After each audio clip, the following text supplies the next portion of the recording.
morning. Good morning to everyone and welcome to Putik Mission Alliance Church.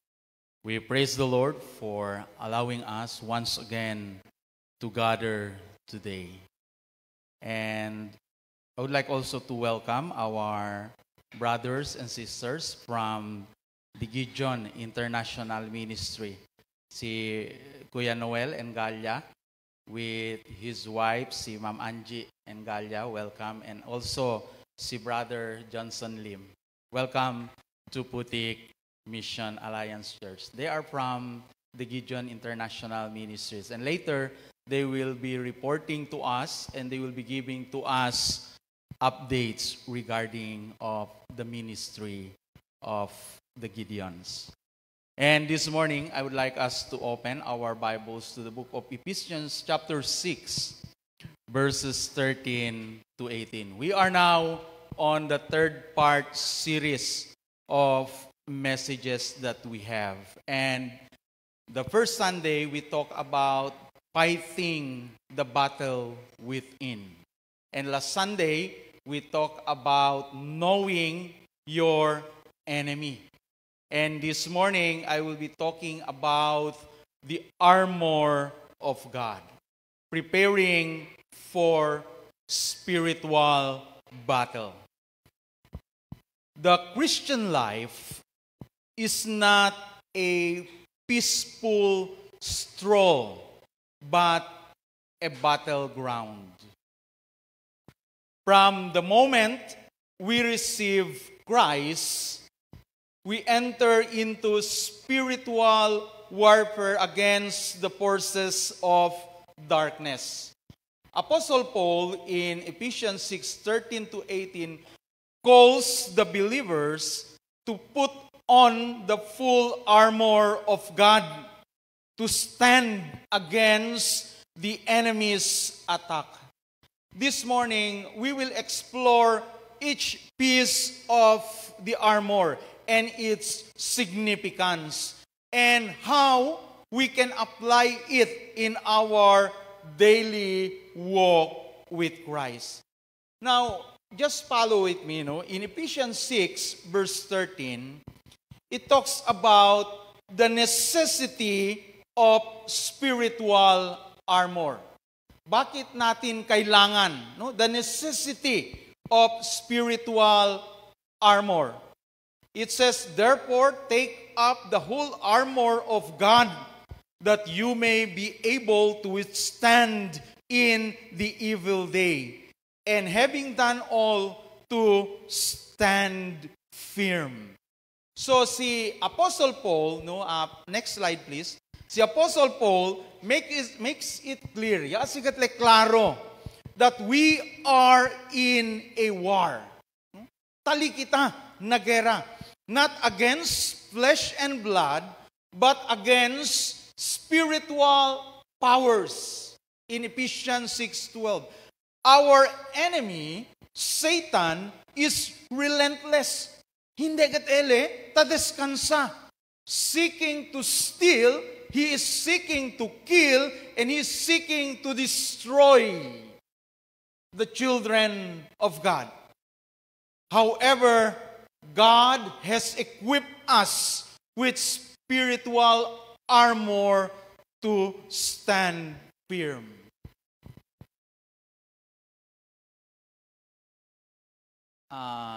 Slide please. Just follow. Layo na kayo ta.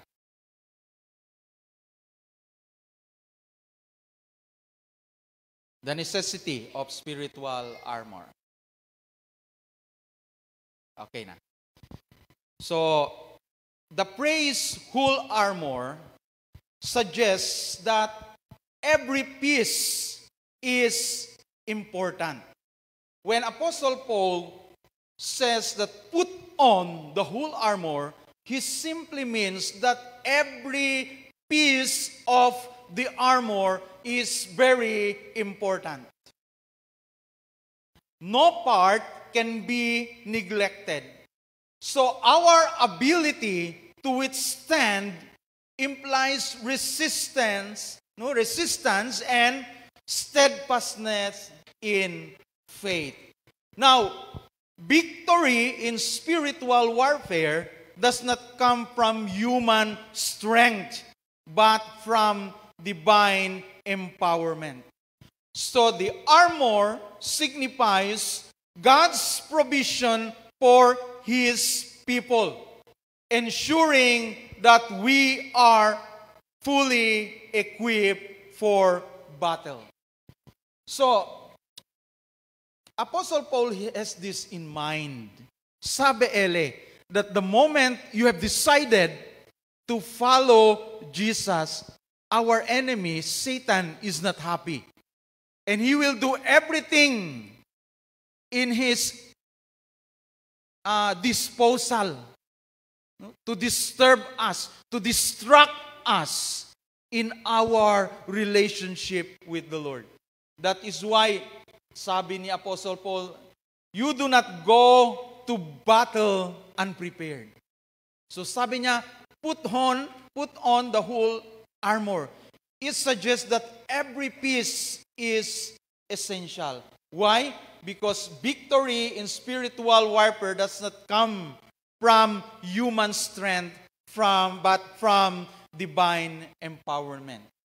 So the armor signifies God's provision.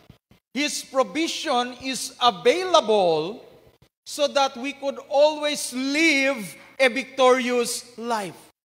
Every battle we face, God's provision, God's protection is always available for His children.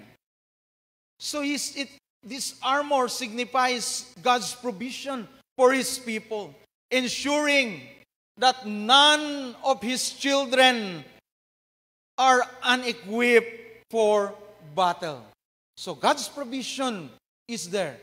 Why is God's provision available?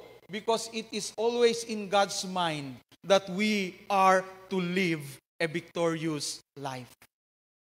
No hay na pensamiento del Diyos, el anak di suyo, bibi na vida de perdición.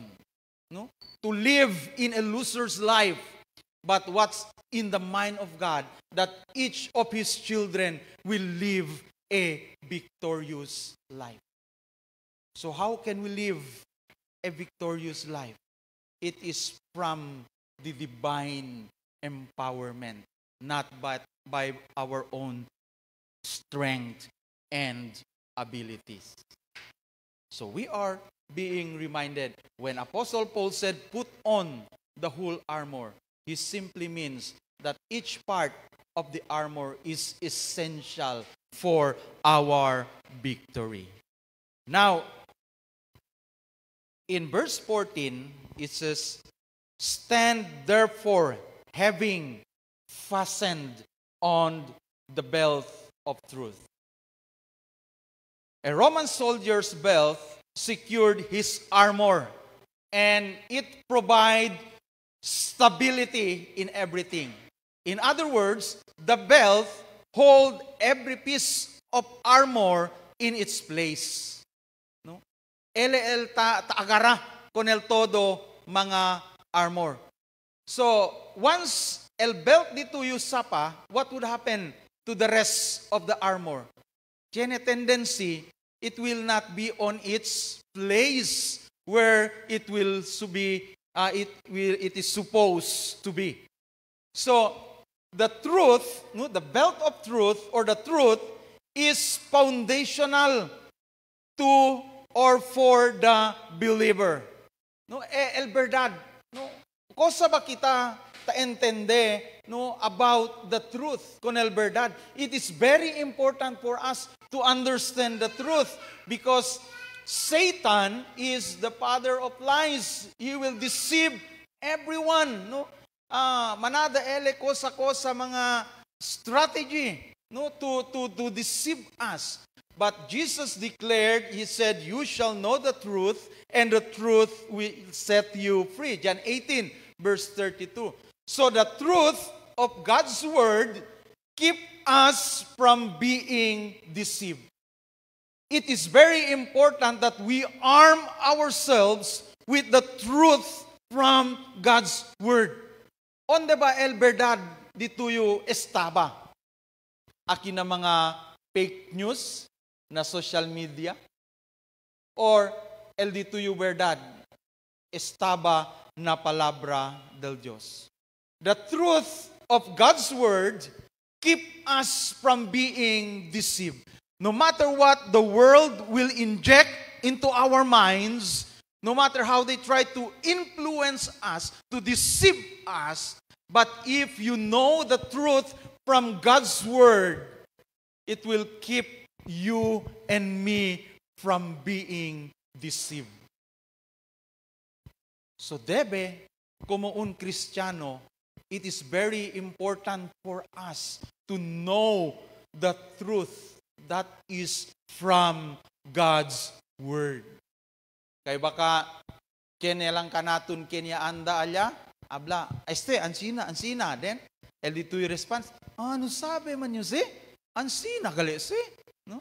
Then, if you are going to check what the Bible says about that, uy, hindi manggali mo.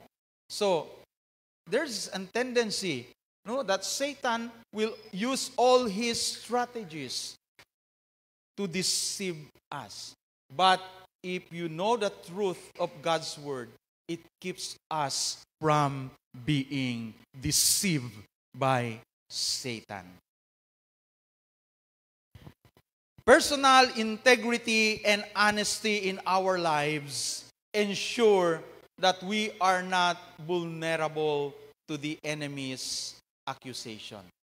So integrity and honesty, no, ensure that we are not vulnerable to the enemy's accusation. Why? Because if you stand, no, integrity and honesty, it simply means that you have truly understood the truth of God's word. So if you have understood the truth of God's word, Apostle Paul challenges the believers to live in integrity and honesty, because it will ensure that we will not be vulnerable to the enemy's accusation. So truth, el verdad, is not subjective, but it is absolute, rooted in God's character. So absolute truth means, no, or it is considered to be true at all times and in all places without exception. So meaning, amo ket sa el verdad. Hindi ket ese takambya. When Jesus himself said, I am the way, the truth, and the life, that is an absolute truth. There is no other option for that truth. Amokel el verdad. And making Jesus the foundation of our spiritual stability is very, very important. How about us today? Is Jesus the foundation of our spiritual lives?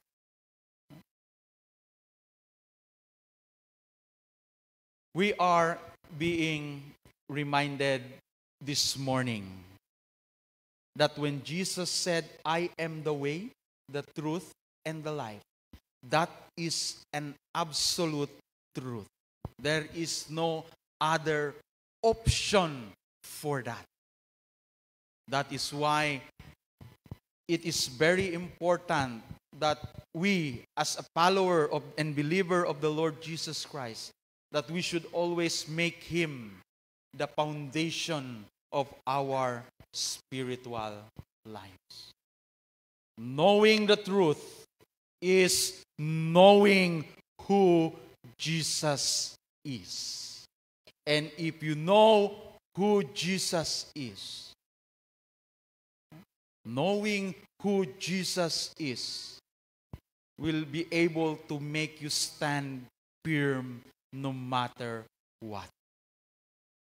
So, ito yung belt of truth. Now, the breastplate of righteousness in verse 14. It says, and having put on the breastplate of righteousness. The breastplate protected a shoulder's heart, no, el pecho, and vital organs within this area. So spiritually, no, it protects. No, it gives us an analogy that it protects us spiritually. So righteousness guards our hearts from sin and condemnation. So the breastplate of righteousness is an analogy of God's protection. No, spiritual protection na di aton corazon. So righteousness guards our hearts from sin and condemnation.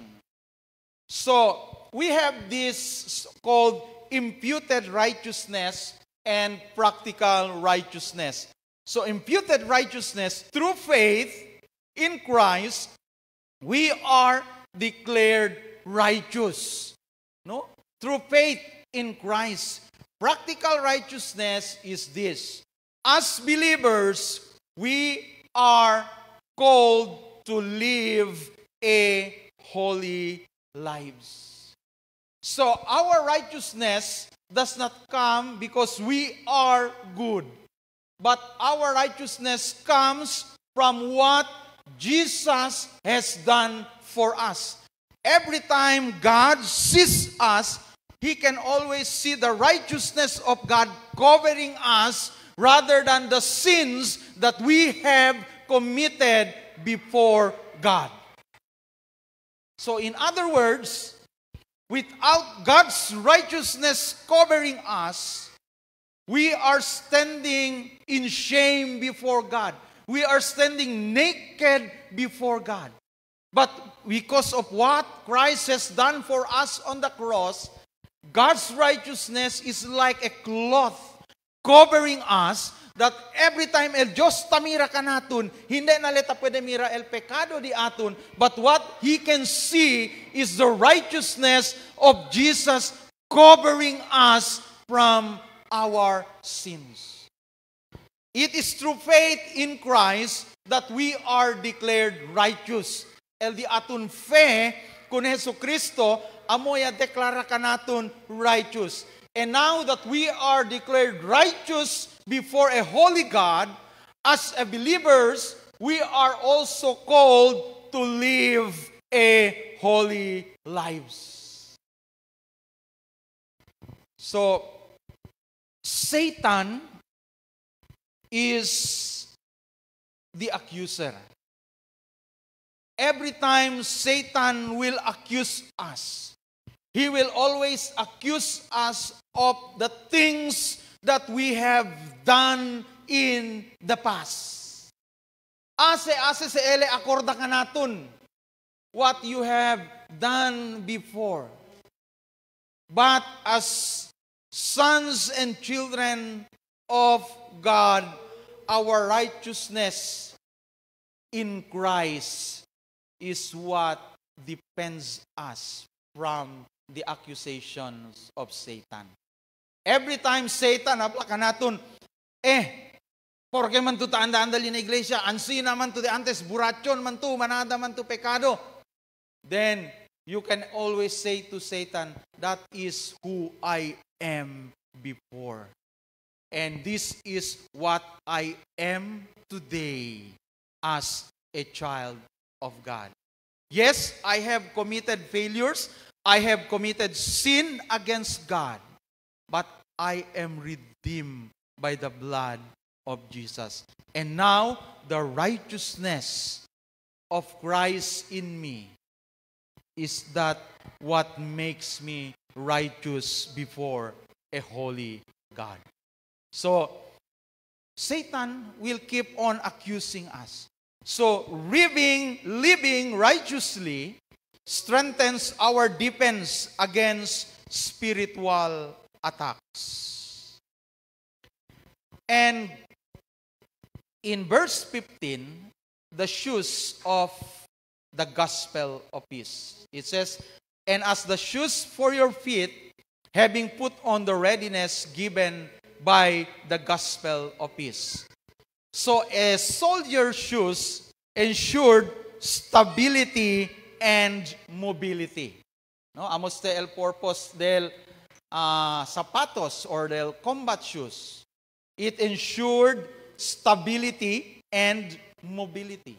Now, the gospel brings peace with God and gives us the readiness to stand firm and share the good news. When I was studying this passage, if you are going to look from the beginning, it talks about putting on the whole armor. Dol akel anda tu na gera. No?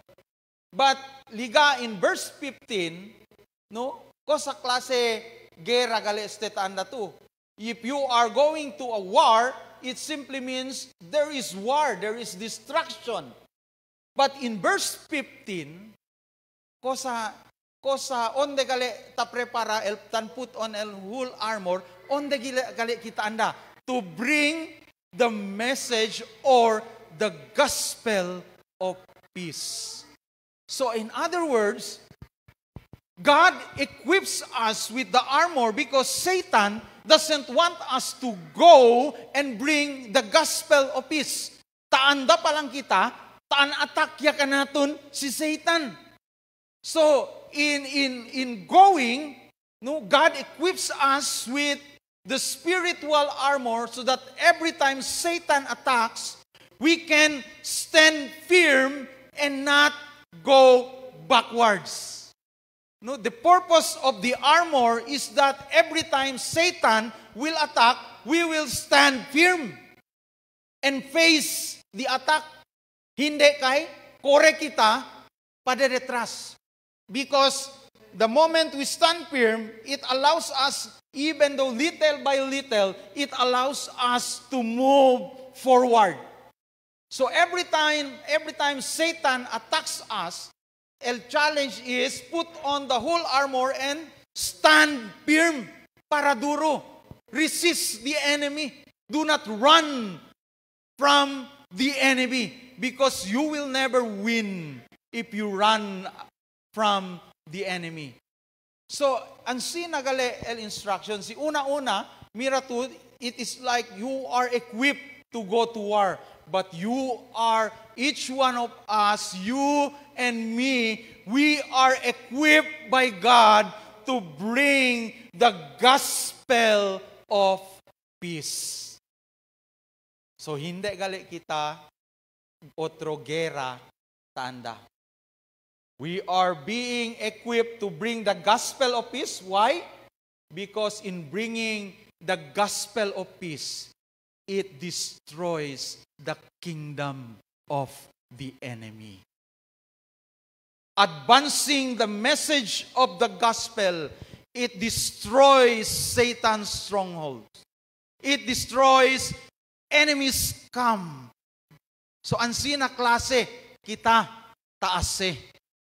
So, it is very important, no, for us to understand why would God equip us with such an armor. It is because He wants us to move forward, or He wants us to advance the gospel of peace. So we are equipped in every way. No, we are equipped in every way to bring the gospel. So the gospel gives us confidence and peace in all circumstances. So the challenge is we must be prepared to share the gospel. So peace is not just about a feeling, but it is about a position that we have in Christ. Hindi lang si akel tasinti kita dol bueno then peaceful. Knowing who Jesus is, knowing what He has done for you, it gives you peace. That no matter what will happen, you are at peace with God.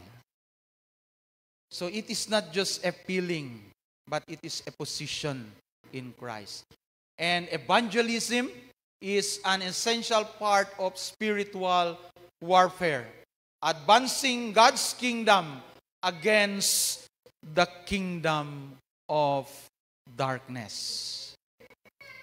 So, in verse 16, it mentions about the shield of faith. In all circumstances, take up the shield of faith with which you can extinguish all the flaming darts of the evil one. So, the Roman shield was large, grande CL. No, it can cover the entire body. No, pwede le tapa, entero cuerpo di suyo. Now, faith acts as our shield, protecting us from doubt.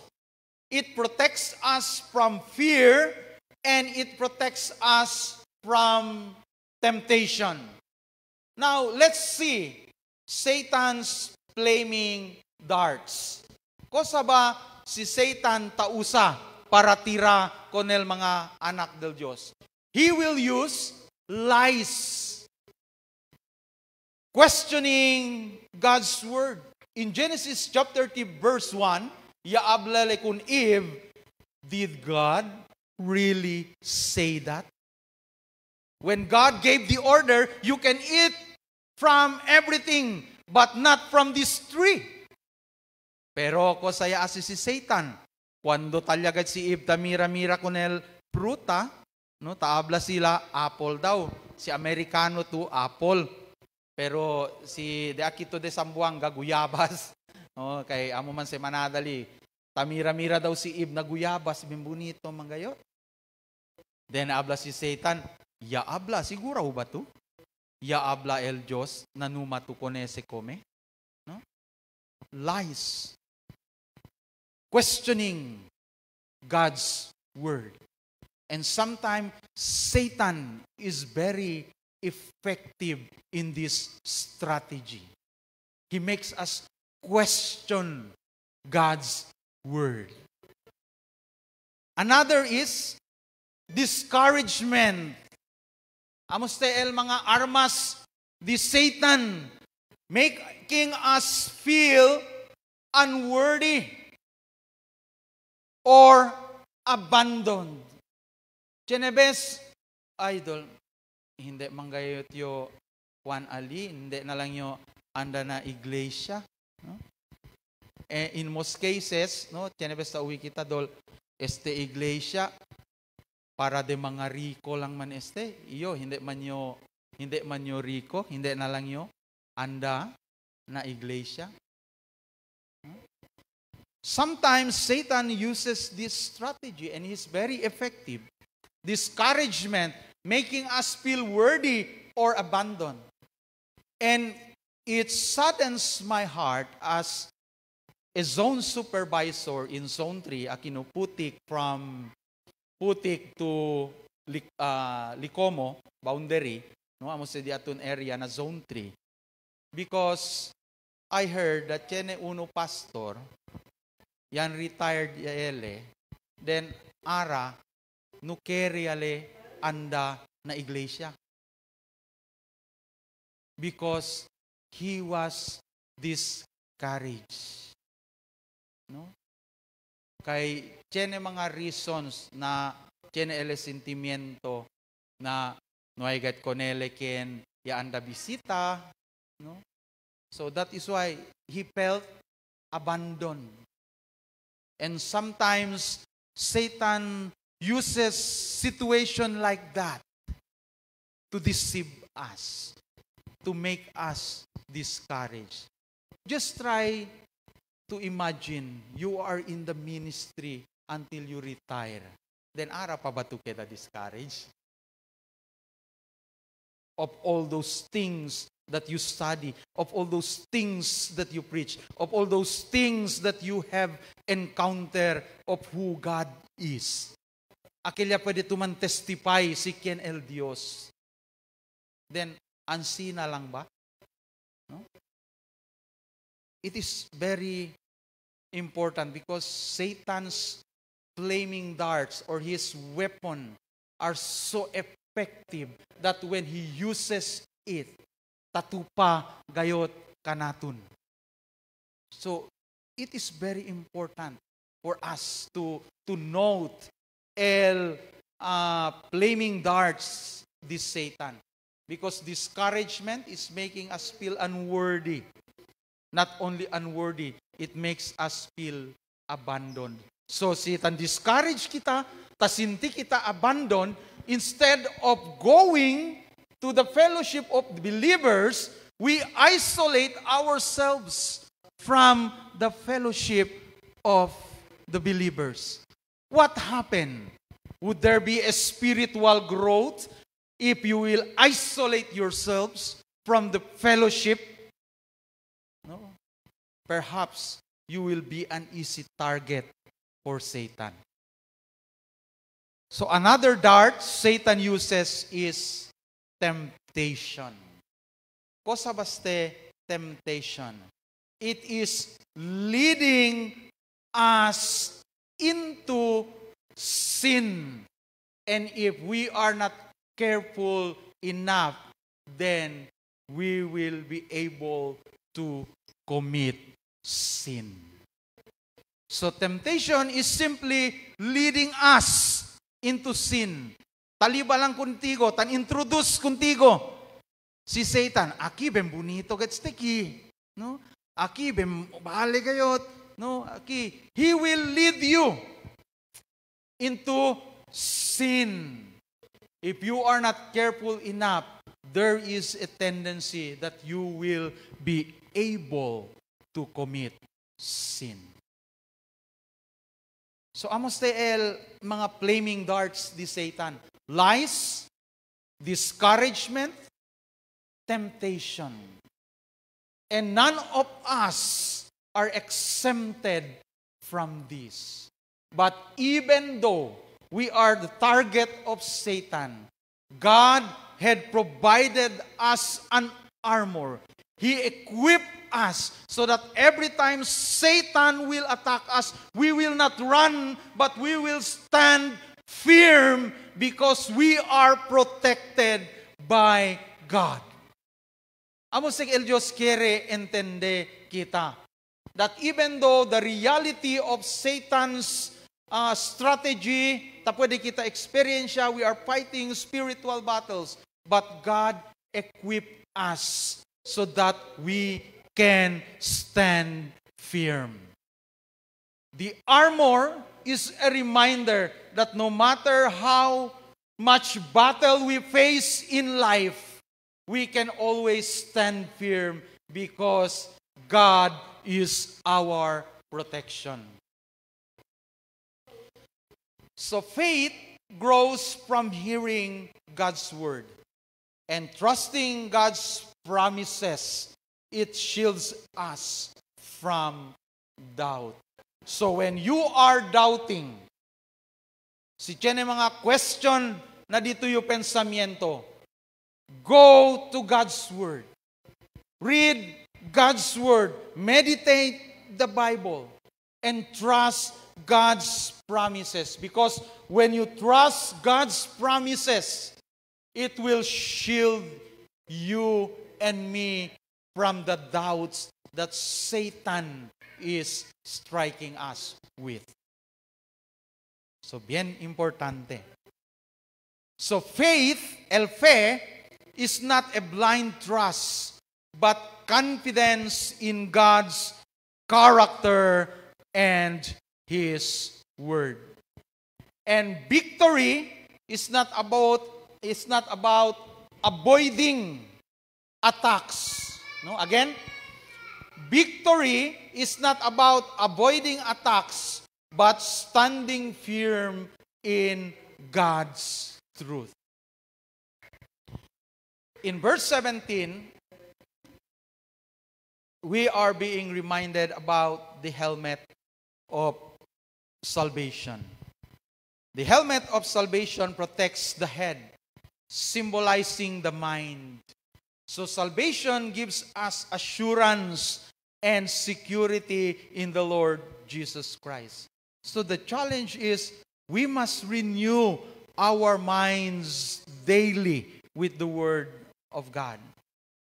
Confidence in our salvation, it guards us from doubt.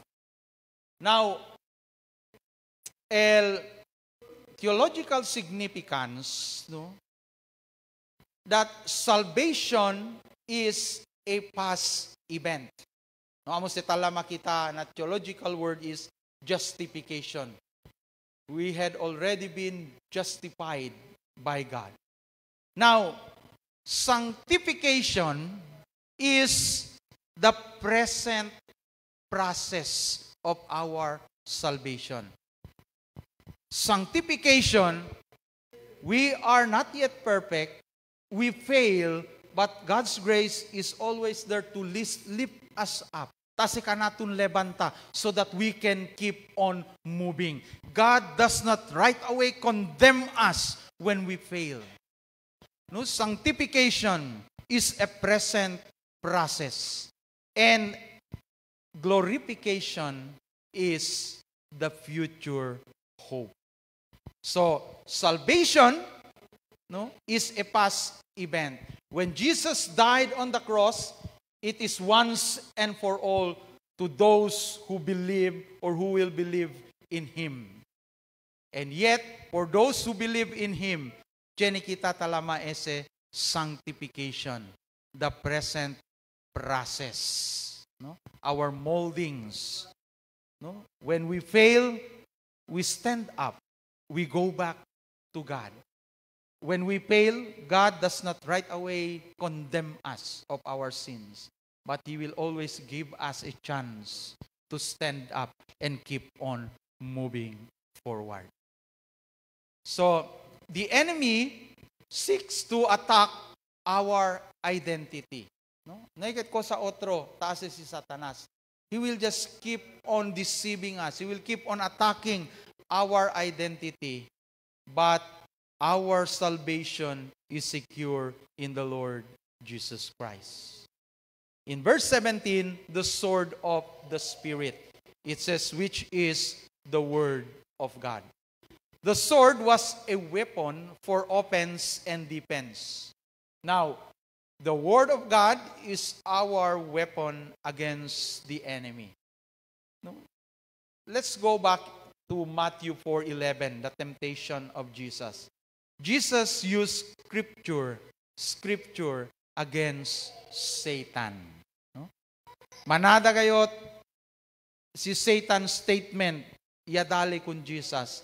But Jesus would always answer him with a statement from the Scripture. And Satan can do nothing because Jesus would always tell him, it is written. No? Or in other words, Jesus was reminding Satan, numa ulbida, no? That you were already a defeated foe. So, Jesus used scripture against Satan. So, God's word is alive and God's word is powerful. In the analogy of Paul, it is the sword of God. No? The sword of the Spirit, which is the word of God. No? That is our weapon. So, if you do not know the scripture, perhaps in other words, you do not have a weapon with you. No, takorda yo chene story, no? Chene un bata tabolbele de noche, no, iabla ko nele di suyo mayores.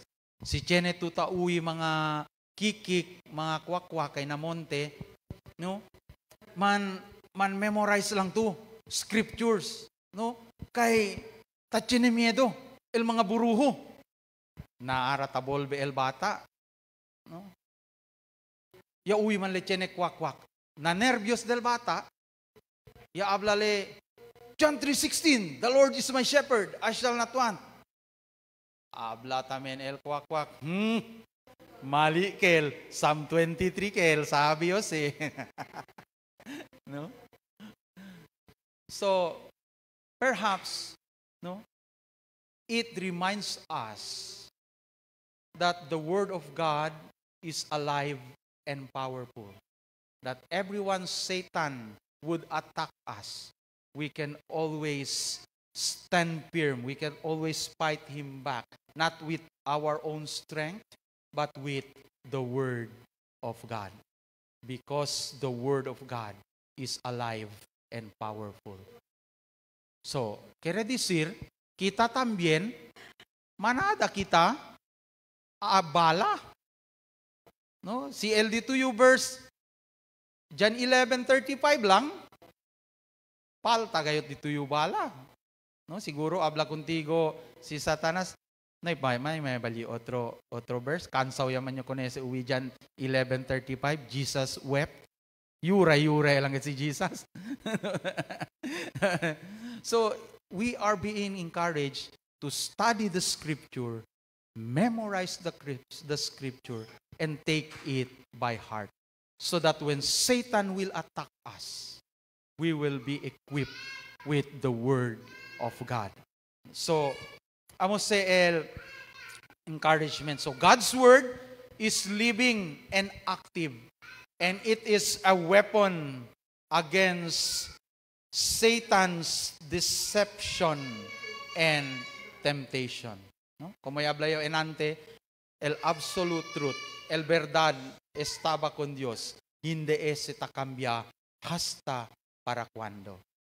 Society, the world will try to twist the word of God. They will say na, it is okay, acceptable ya si ara, kahit accepta ya si el mga gente, okay ya sila con ese. But you will always go back to what the Word of God says because it's an absolute truth. Hindi se takambya hasta para cuando. So it is a weapon against Satan's deception and temptation. We are also encouraged to pray at all times in spirit with all prayer and supplication. Though it is not listed as a piece of armor, but prayer is the power that activates the armor. Si Apostle Paul reminded the believers to pray continually. He reminded the believers to pray for all the believers in spiritual warfare. So prayer is direct communication with God. It empowers us to stand firm and fight spiritual battles effectively. So, el prayer gali, taamutan empower ka natin to stand firm and fight spiritual battles effectively. Now, in closing, the armor of God is a reminder for all of us to stand firm in the faith. The armor of God is important for every believer. Without it, we are defenseless against Satan's attack. Paul's command is clear. Yablale, put on the whole armor of God. Entero. Hindi kay uno-uno lang kita tapone. Perhaps this morning, we will examine ourselves. Let us examine our armor. Are you still fully equipped with the armor of God? Perhaps, pwede kita seman reflect, no? Am I fully equipped with the armor of God? We are being challenged this morning to commit to daily spiritual disciplines. Prayer, reading the Scripture, and living a life of righteousness. we are also being challenged to stand firm in faith because victory is in the Lord Jesus Christ. With God's armor, we are equipped to resist the enemy. Walk in victory and let us stand firm and fight the good fight of faith. So again, before I will close, God has equipped us with the whole armor so that we will stand firm in our faith. Nuway el Diyos man equip ka naton para kore kita. Nuway el Diyos man equip ka naton with the armor para anda kita lehos konele. He equipped us so that we will stand firm. Because God knows that when we stand firm in faith, even Satan himself cannot destroy God's protection. No power of Satan is able to destroy God's protection. That is why, encouragement, stand firm. Put on the whole armor and stand firm. Because when you put on the whole armor and you stand firm in faith, no power of Satan is able to destroy God's protection. Amen? Let us pray. Lord, we thank you today for reminding us through your word. We thank you, Lord, for giving us the assurance that when we stand firm, your protection will always be there for us. Lord, I do not know what we are going through at this moment, whatever challenges we may be facing. But Lord, I just pray that you will allow us to stand firm in our faith, no matter what challenges we may face. Allow us, Lord, to understand that you have equipped us with the armor so that we can resist, we can stand firm the attacks of the enemy. Thank you, Lord, and we try and trust everything to